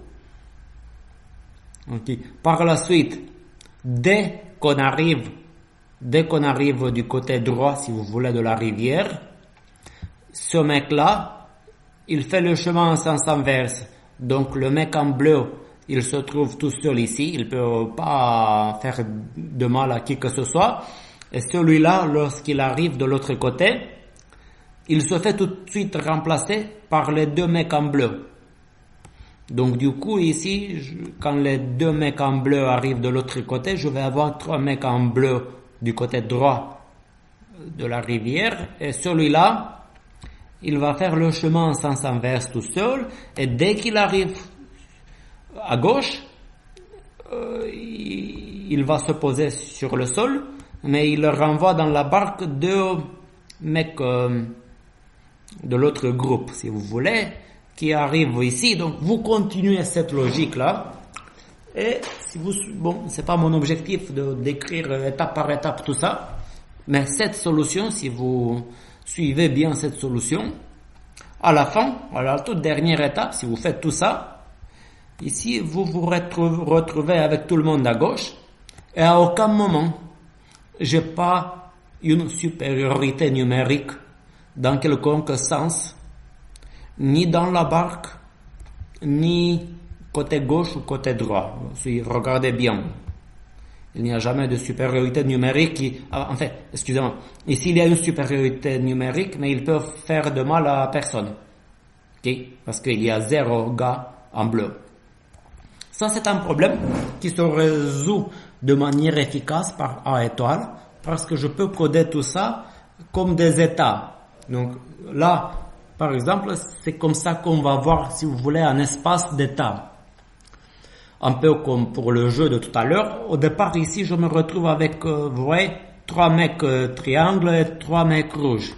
Et ici, si je fais ça, si j'envoie 2 mecs rouges de l'autre côté, je me retrouve dans cette configuration. Et un peu comme tout à l'heure, on se retrouve avec un gigantesque arbre avec de configurations possibles. Il me semble que la solution de tout à l'heure, c'est de suivez ma flèche. Donc, d'ici, je fais ça, ça, tac, tac, tac, tac, tac, tac, et par là, j'arrive à la solution optimale. Mais vous comprenez que c'est des calculs que je ne peux pas faire dans un cours d'une durée de 2 heures, comme on m'a sollicité, c'est trop complexe. Mais là, posez-vous la question, quelle heuristique utiliser? Vous comprenez que c'est une heuristique très très très particulière adaptée à ce problème-là. Je sais pas. Hein.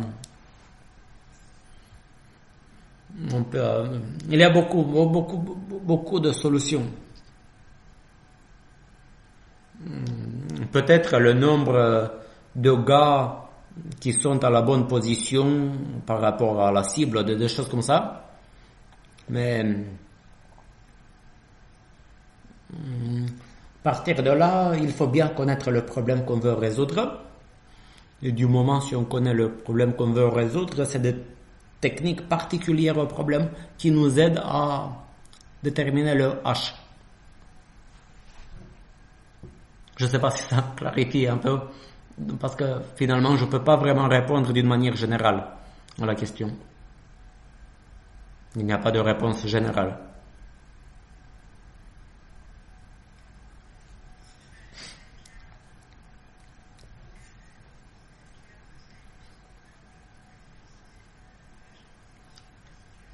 Oui, tout à fait, oui. C'est un problème qui s'applique, c'est un algorithme qui s'applique à une grande diversité de problèmes.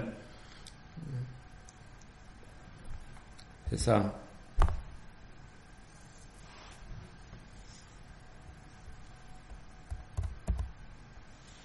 D'autres questions, remarques?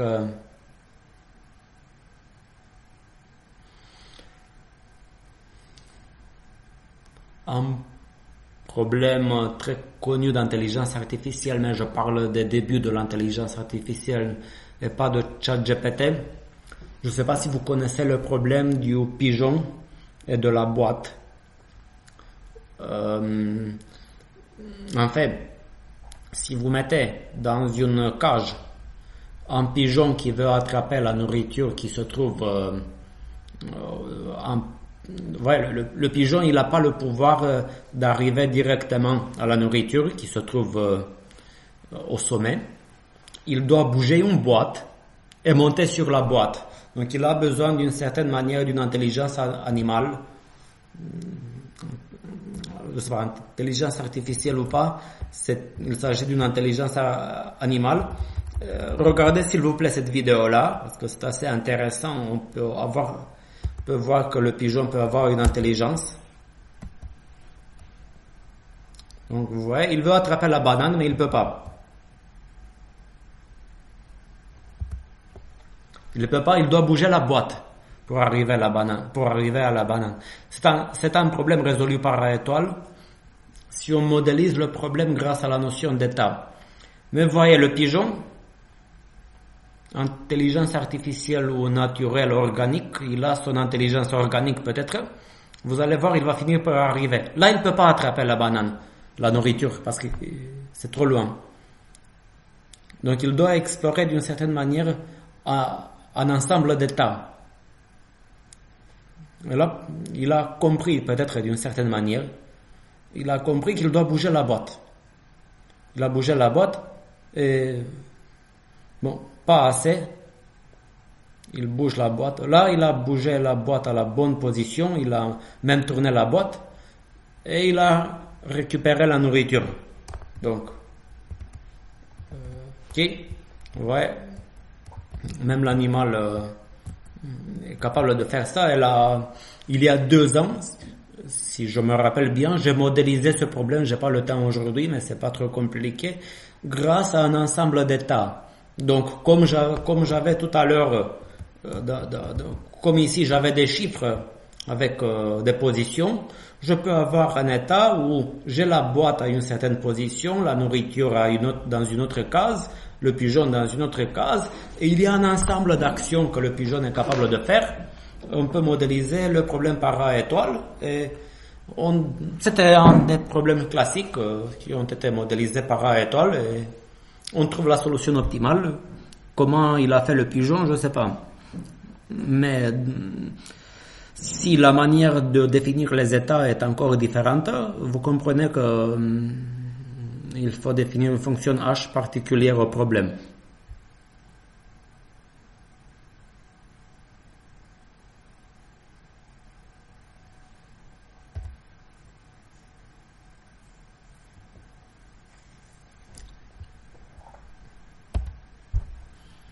Des questions, des remarques?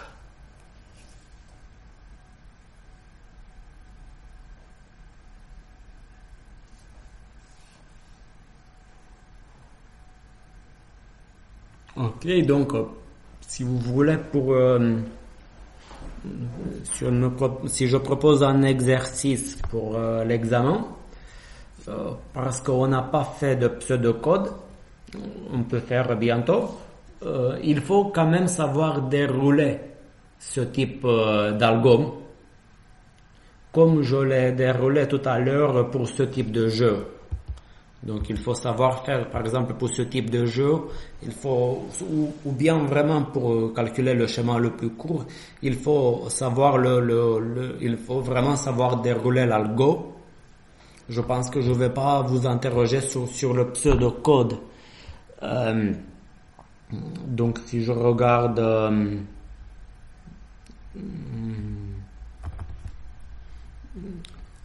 non, c'est pas ça, excusez-moi. Sur Moodle par exemple, j'ai mis un exemple de sujet. Avec les connaissances qu'on a pour l'instant, on est capable de résoudre ce type d'exo.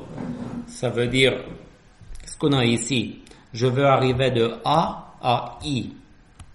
A, il est là, I, c'est là.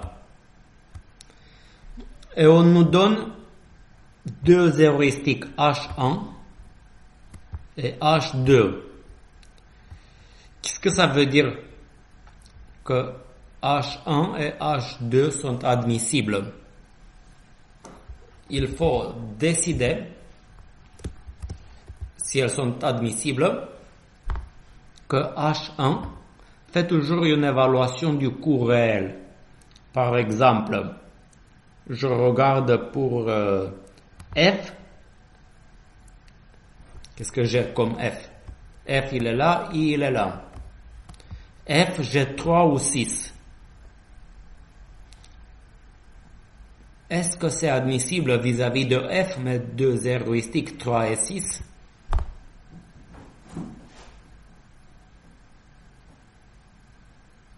Vous savez, je peux faire une petite pause et je vous laisse regarder ça un peu. Donc on a déjà fait 2 heures. Je ne sais pas si c'est utile.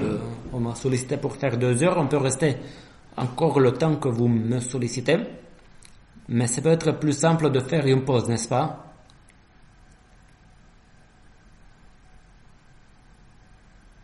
Hein? Donc ici, si vous voulez, pendant ce temps, vous regardez ce slide. Ici, le H étoile, c'est la fonction heuristique idéale. Donc, je vais juste dire ça. La fonction heuristique idéale, H étoile 6. Pourquoi c'est 6? Pour F. Je veux arriver à I. C'est le coût... Oui, le coût minimal réel, c'est 3 plus 3, 6. Parce que si je commence à faire FBI, je paie encore plus si je commence à faire FCH. Donc le coût réel, c'est 6. Donc ici, dans ce tableau H, c'est le coût réel. Donc la question demande si les deux heuristiques sont admissibles. Donc vous voyez, avec la notion que j'ai donnée jusqu'ici, retenez ce mot-clé, s'il vous plaît. Admissible, une fonction H est admissible si elle fait une sous-évaluation du coût réel jusqu'à la destination. Donc on va faire un tout petit exo. Et pour l'instant, j'arrête l'enregistrement. Je vais revenir dans 5 minutes, ça vous va? Ok, à tout à l'heure. Vous me suivez, donc que pensez-vous? Les fonctions H1 et H2 que vous voyez ici, sont-elles admissibles? Ah, pardon. Tac, tac, tac, tac. Je redémarre. Tac. Vous voyez? Donc bon, la question qui se posait ici, c'était si H1 et H2 étaient admissibles. Sachant que le vrai H, le H étoile, je l'appelle H étoile, il est donné déjà dans le tableau. Donc H1 et H2 sont-elles admissibles?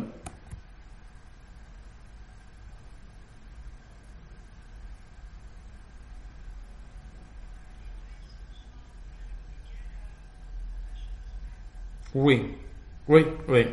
Donc la réponse, c'est qu'on vérifie que H1 de n soit inférieur à H étoile de n pour n'importe quel nœud n. Il me semble que il a trouvé quelque chose que j'ai pas vu, qu'on a zappé. Il trouve que H de C est supérieur à H étoile de C. Donc H1 c'est admissible, mais pas H2. Ok, vous me suivez? Oui, regardez bien, la colonne C. H2 c'est pas admissible. D'accord?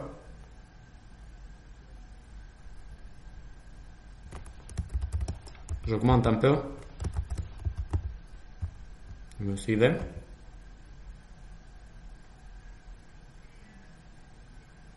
Oui. Donc, je pense que il reste encore 5 personnes. Que pensez-vous? On va faire un ou deux exos. Je pense qu'on peut s'arrêter, sauf si vous me sollicitez. C'est vous les patrons ce soir. Je reste combien de temps vous me demandez? Je peux faire d'autres slides. Il y a déjà sur Moodle des vidéos plus longues avec plus d'exemples. Par exemple, Le problème du pigeon et de la banane est modélisé avec des exemples complets. Mais ici, juste pour rester sur cette partie-là, donc je veux au moins finir ça. On pose la question si H1 domine H2 ou H2 domine H1. Que pensez-vous? Qu'est-ce que ça veut dire dominer? Si une des fonctions est stricte est meilleure que l'autre pour n'importe quel état, pour n'importe quel nœud.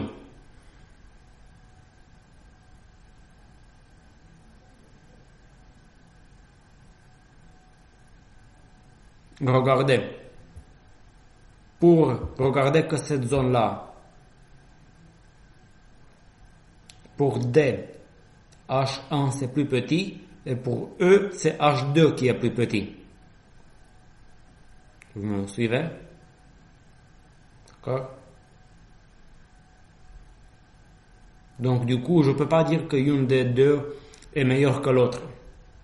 Toujours.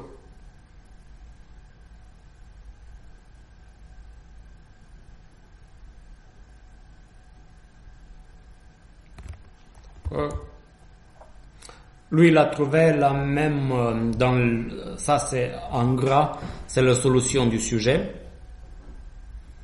Ce sujet-là, il est sur Moodle avec la solution. Il trouve le même problème pour B et C. Pareil. Et je pense que moi, je m'arrête avec H3.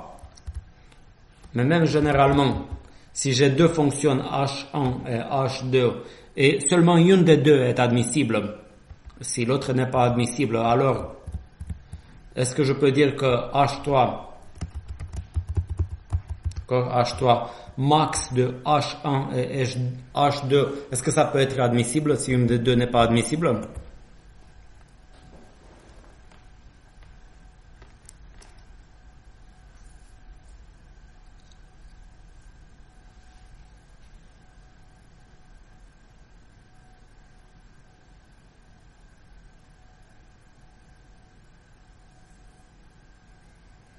Donc du coup ici on avait trouvé que pour C, la vraie valeur c'est 7, une heuristique admissible doit donner une valeur inférieure ou égale à 7 et H2 c'est pas admissible. Si je calcule H3 max de H1 et H2, naturellement je trouve H3 de C égale 8. Donc, c'est pas admissible dans ce cas-là.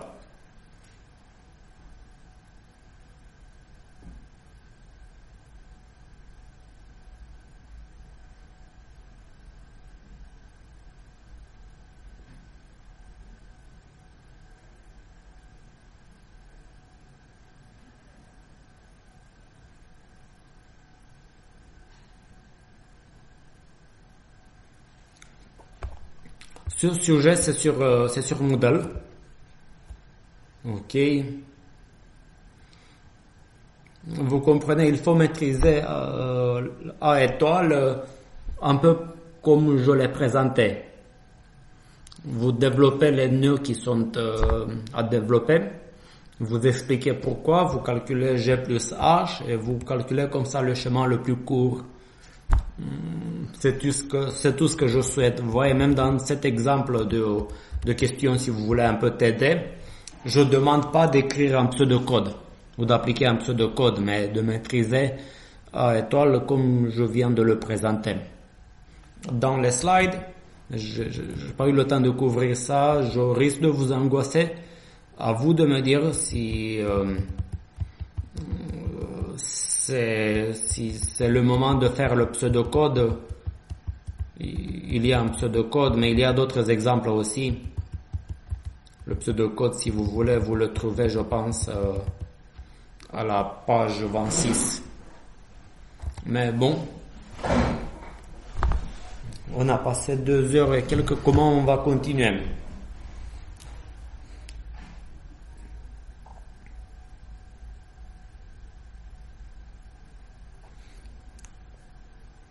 Ok, si on s'arrête après 2 heures et quelques, Ça me va, moi. Donc, cette vidéo, elle est enregistrée. Et il y a d'autres supports de cours pour ceux qui suivent à distance parce que nous sommes en ce moment 5. Que pensez-vous?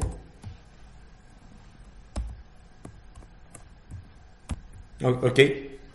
Oui?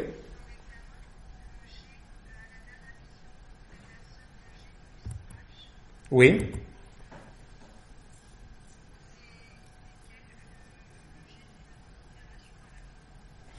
Quand vous avez G plus H, oui, G c'est... Oui, excusez-moi, j'ai pas compris. Oui, celui-là, oui. Oui.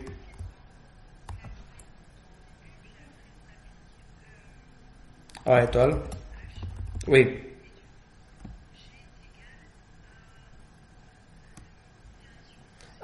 Non, c'est toujours des distances. Vous vous rappelez?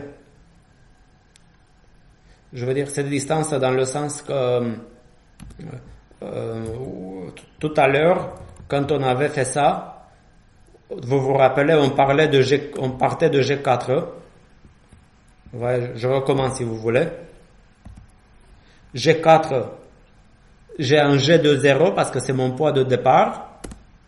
Et là, j'ai 14 parce que c'est ça ce qui me coûte pour arriver à l'état de départ. Donc, pour le sujet que j'ai donné, pareil, j'ai A, un peu pareil, 0 plus 10, pardon, parce que mon point de départ c'est A. Mon heuristique, elle vaut 10, donc H vaut 10, mais aller de A à A, ça vaut 0. Mais à partir de A, je peux arriver à C ou à D, donc deuxième lignée. Ça veut dire qu'à partir de A, je peux C et D, c'est joignable. Pour arriver à C, ça me coûte 5. Et pour arriver à D, ça me coûte 5 aussi. Vous me suivez? Et 5 plus 5 pour C, 5 plus 10, parce que la valeur de l'heuristique, c'est 5 plus C, et G 10. Ok, par exemple, les autres calculs, je pense, F, quand vous voyez 5 plus 2 plus 3, je pense que 3 c'est l'heuristique, et 5 plus 2, c'est le coût pour arriver de A à F. Je reviens pour vérifier. Oui, F il est là. Pour arriver à F, me coûte 5, ce 5 là, plus ce 2 là. Ok, donc pour F, on l'a déjà discuté d'ailleurs, si vous vous focalisez sur F, mon G plus H, c'est 7 plus 6. Pourquoi? Ça me coûte 7 pour arriver à F. De A à F, ça me coûte 7. Et l'heuristique pour aller de F à I, c'est l'heuristique qui est donné, mais la valeur réelle pour arriver de F à I, c'est 6. Si vous utilisez l'heuristique H1, pour F, c'est 3. Donc du coup, si je dois développer F avec la première heuristique, vous voyez, c'est pour ça que j'ai 7 plus 3, c'est ça l'idée, 7 plus 3. Ok. Ouais. Oui, c'est le même principe partout. Ok. Oui. L'évaluation, oui. Par exemple, pour l'évaluation de H, c'est ça? Oui. H. Pardon?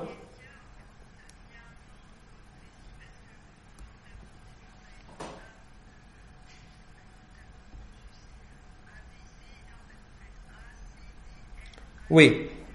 Oui, je vous explique pourquoi on fait ça. Parce que quand je suis parti de A, je connais un seul état, A. D'accord?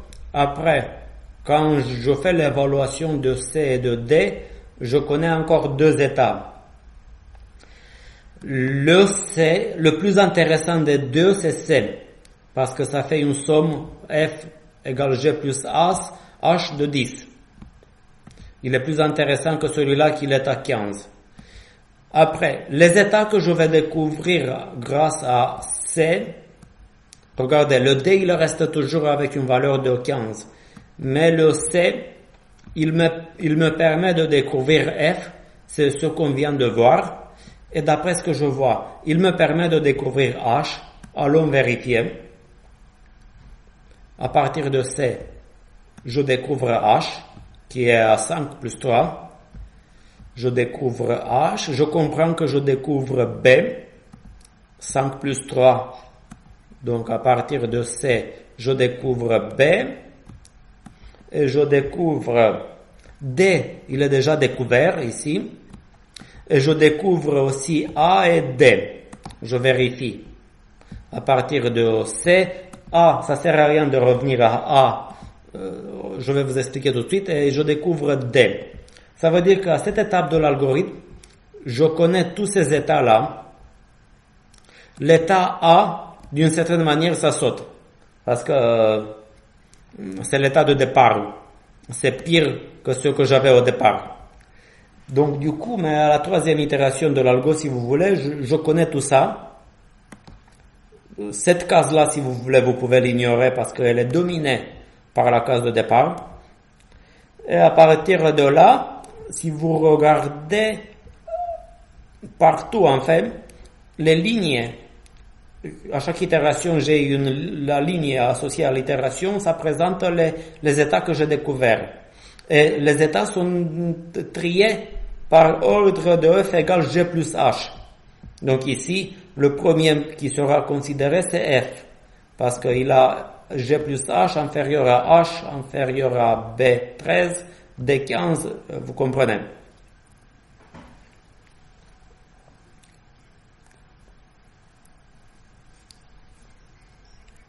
Non, c'est plus clair comme ça. Ah ouais? N'hésitez pas, avec plaisir. Ok. D'autres questions, remarques? S'il vous plaît, oui.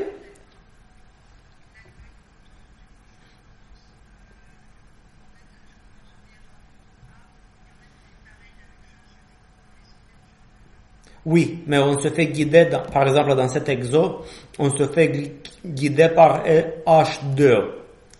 Ça veut dire quoi? Je pars de A, H2 c'est 10 pour A, ok.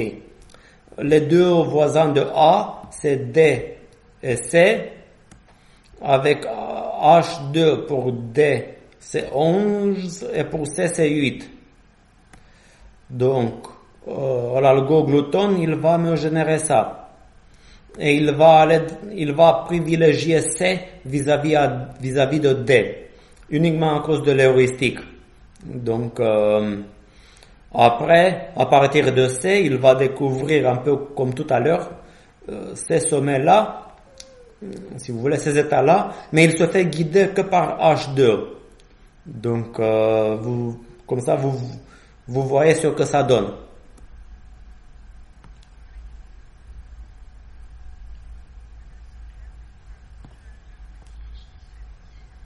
Oui. Oui. Donc, j'ai l'impression que ici, l'heuristique, elle se débrouille plutôt pas mal parce que la quatrième itération, il trouve I égale 0, ça veut dire la cible, mais je l'ai déjà dit au début du cours, l'heuristique, elle n'est pas, la recherche glouton, elle est heuristique au sens qu'elle n'est pas, j'ai pas la certitude de trouver la solution optimale. Ici, ça a été le. Tout à fait. Oui, heuristique, ça veut dire pas de certitude d'optimalité.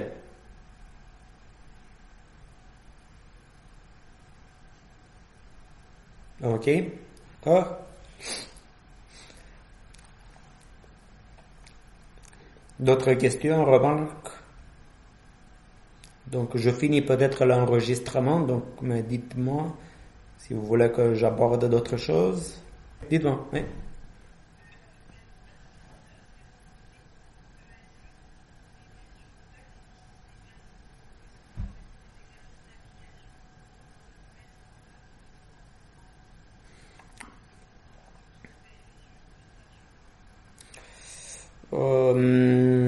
Ça veut dire d'autres exemples où je montre comment ça fonctionne ou comment ça s'est codé dans un langage de programmation.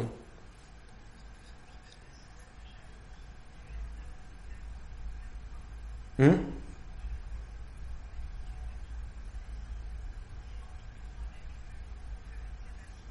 Mhm.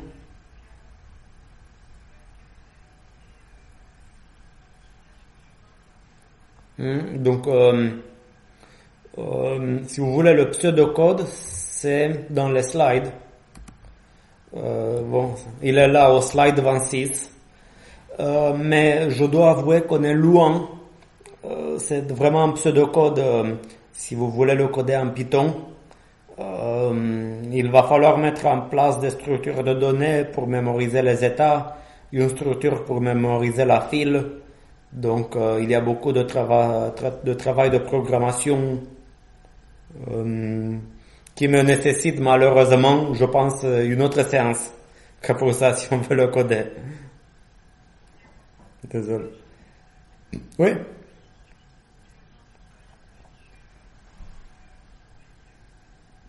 bien sûr. Oui. N'hésitez pas à m'envoyer le code que vous avez fait. Donc, si vous voulez, dans la fenêtre de chat, vous avez.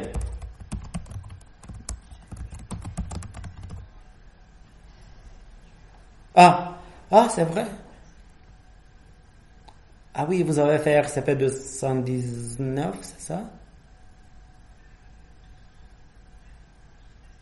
Ah, ok. Vous voyez, comme je vous vois pas, je peux pas savoir, mais vous pouvez me rejoindre ici pour m'écrire le code que vous avez en tête.